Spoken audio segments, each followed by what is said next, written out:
встречать, дымок летает, и Парис стучит в окно, а в России вдруг стучат, молча рюмку осушая, не видала меня давно, не видала меня давно.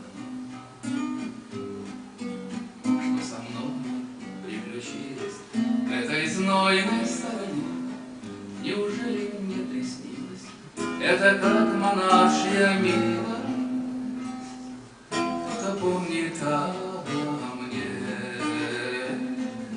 кто-то помнит обо мне. Я в порядке, все на месте, все любимое во мне, и мерцанием предместья, словно птица спать небесья. Я любуюсь на горе, я любуюсь на горе,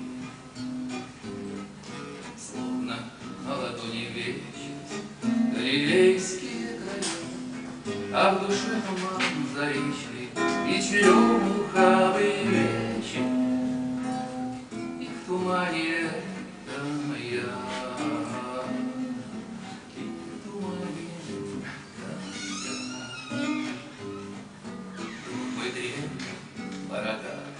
Что-то я сел не спится, что-то тяжко мне, ребята, редко тянется мохната к моей рюмке кипарис,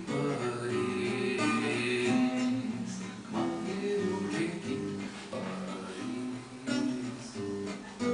Стынет чай, дымок летает, кипарис стучит в окно, а в России вдруг молча рюмку осушая, не видала меня давно, не видала меня давно.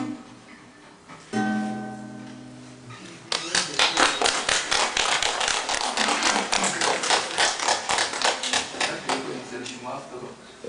Ее зовут Инна Разумовская, она живет в Хайфе. Значит, получилось так, что мне потом сказалось какого-то разнообразия. Хотите? Ничего, ничего, я тут. Я целыми днями сижу, стою. Разнообразие,